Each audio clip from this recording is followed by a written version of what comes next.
Hello everyone, welcome to section 3 of the Intro to Lua Programming. In this section we're going to be covering variables, what they are and how to use them. If you are familiar with programming, I would recommend that you skip to section 7, the data types and scope. But if this is your first time really programming, then the next 4 sections are for you. So what we want to do first is go ahead and open the main file in our section. So let's go ahead and open in variable example main.lua, and then we're also going to open the variable final file, so go ahead and open both of them. And if you're using Sublime, you should have them as 2 tabs here. So we're going to go ahead and work in the main file, and the final is for your reference, and it's going to be what we're going to achieve through this tutorial. So the first thing we're going to do is we're going to go ahead and create a variable.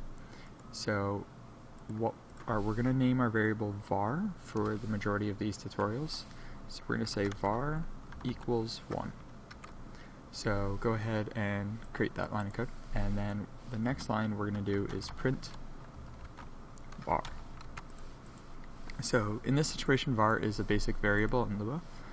It is a named section of data on your computer.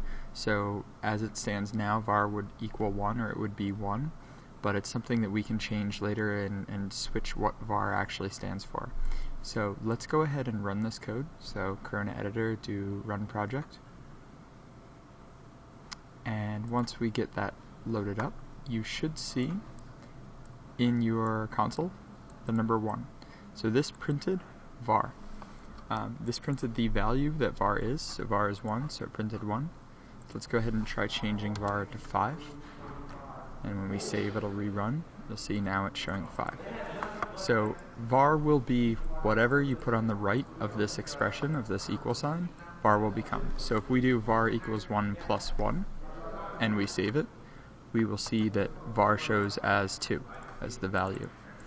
So you can put anything in here of basic arithmetic. To give a more advanced example, we can do 2 plus 3 to the power of 2 divided by 7, and if we save and run this, you'll see that you get 3.57, so you get this value, which is this equation to become var. Now the next element of this is we can change var after we first assign it. So we can say var equals 1, and then we'll print var again, and now what we'll do is we will be getting, let's do var equals 2, print var equals 1, print.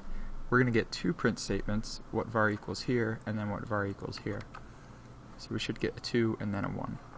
So whatever you put on the right side is what var as a variable becomes. So another element of this is you can put a variable in that expression, so you can say var equals var plus 1, and now we should get this printing this value, and then this printing here. So we have 2, and then 2 plus 1 making 3 for the second statement. So that's the basics of assigning a variable. The next thing that we're going to go over is looking at having multiple variables and how that works. So let's go ahead var equals 1. Then we're going to do other var or variable equals 2. So now we have 2 variables.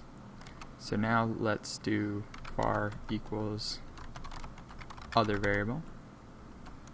And now if we print var, we'll see that it now equals what this was. So because this is 2, var now is 2 because of this statement. So if we change this to 100, and when we print var, we'll see var is now 100. So this is the basics of how expressions work and how variables are created. And once you create a variable, as you can see, you can change it in many different ways. We could also do something like var equals var times the other variable, and this would give us, let's make this 2, so then this would make var equal itself times this, which would then be 200. So this is the basics of what a variable is and how it works.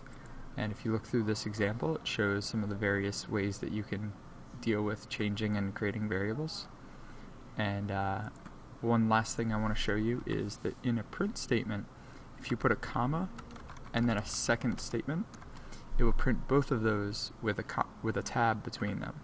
So we can see what both var and other variable are in one print statement. So we see var is 200 and other variable is still 100. So there you have it. This is the basics of variables. We'll get into more advanced variable types, the data types, in section 7. And next up, we're going to discuss other expressions, so things such as equal signs and exclamation marks. So we'll see you in section 4.